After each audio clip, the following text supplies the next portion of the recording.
Selfies and self-portraits. Well, one of the great things about our time is selfies. And every time I open up Facebook, seems like one or more of my friends have got pictures of themselves. They're called selfies. Usually people look into a mirror and take a picture of themselves. This is a pop star, Justin Bieber. Justin Bieber loves to take pictures of himself, and he usually has his shirt off. Uh, I think he's very appealing to teenage girls, or at least he used to be. This young lady, I don't know who this is. I Googled selfie, and her picture popped up. You can see her taking a picture of herself in her mirror using her cell phone. I think she's probably pretty proud of those breasts, and she wants us to know about it. That's typical of selfies. The person presents himself or herself to the world the way they want the world to see them. So it's always interesting to look at them. Now, a selfie is not quite the same as a portrait. A portrait is when somebody else takes a picture of you. This is one of the great bluesmen of the 20th century, Howlin' Wolf. I love this picture, but he didn't really take it of himself. This is Isaiah Berlin, the philosopher. I don't know if you read philosophy, but he's a famous philosopher. It's actually taken by the famous photographer Avedon. I just love this picture, but it's not really a selfie. Now, this is a selfie. This is a selfie by Rembrandt. I thought I would start at the top of all the painters that made paintings of themselves again and again. My favorite is Rembrandt, and I think maybe Rembrandt was better at selfies than any other painter.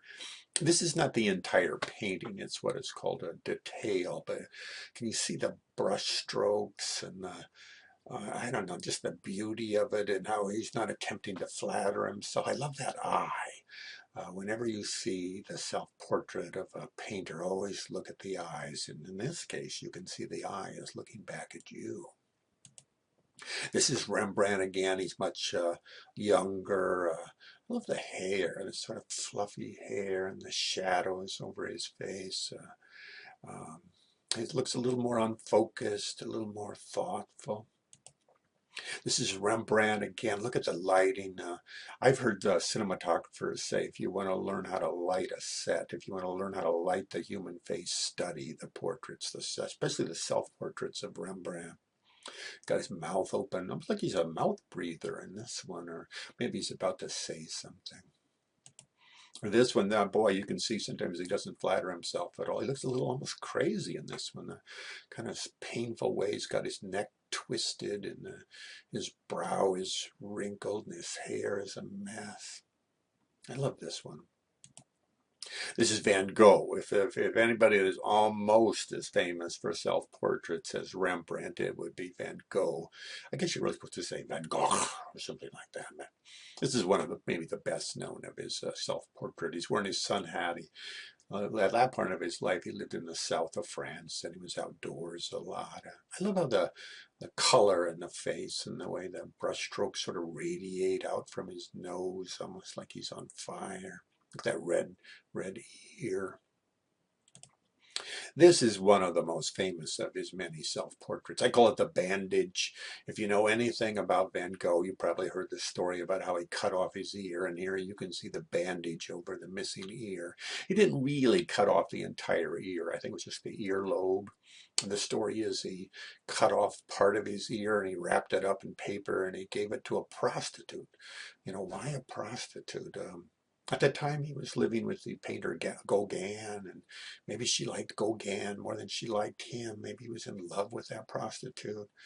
I don't know. We'll probably never totally know what happened.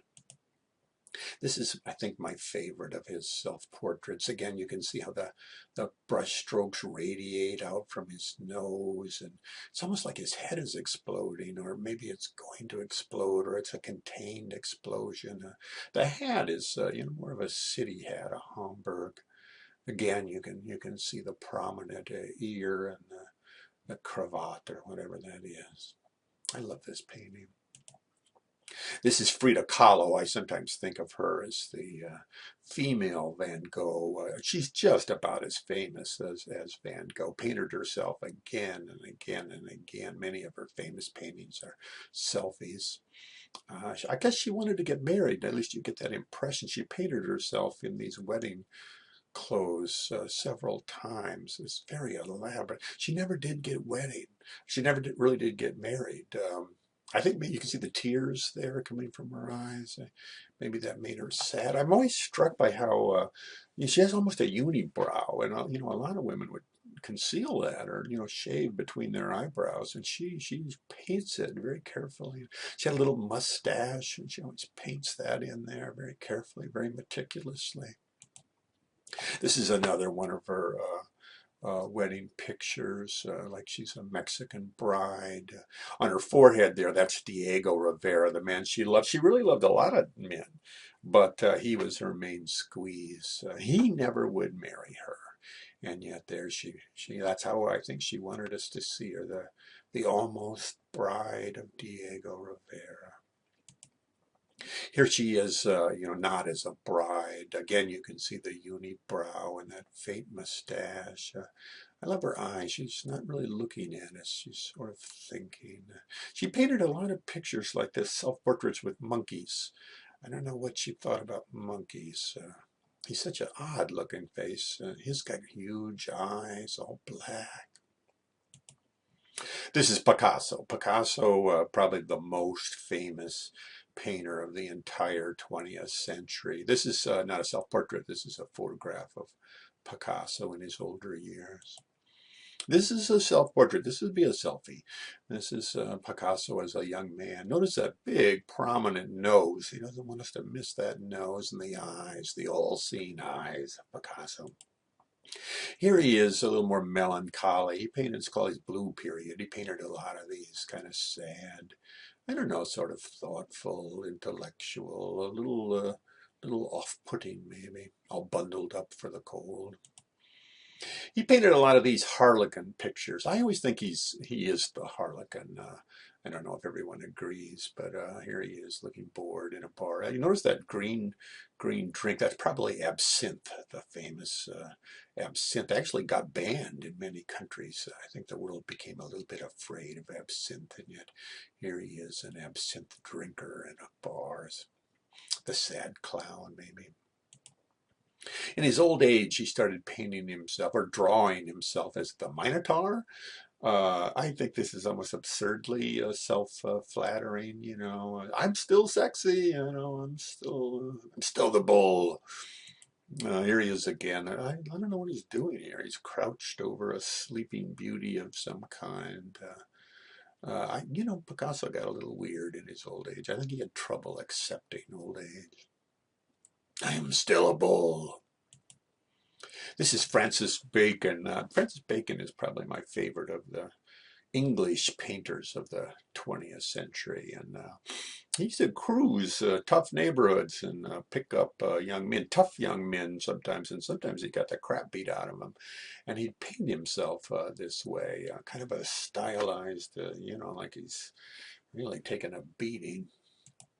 This is another one. You can see the same things, like his whole eye came out in real life. The eyes are so important to an artist.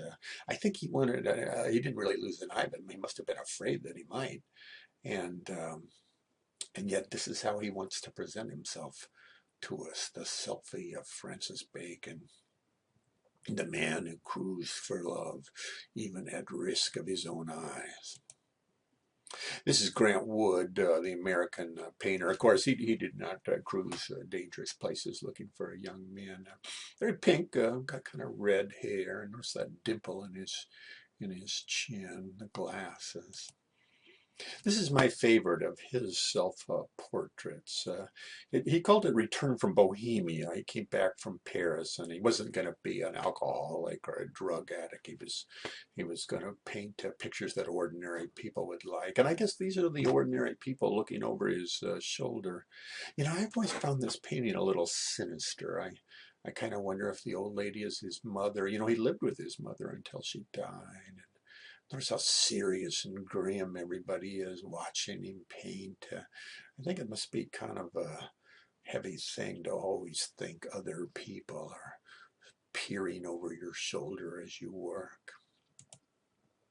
This is not really a self-portrait. This is me, but a friend of mine made this for me. It's a portrait of me, and but sometimes I think, I often use this. I use this on YouTube and Facebook, and sometimes I think if you use a picture of yourself enough times, it turns into a selfie.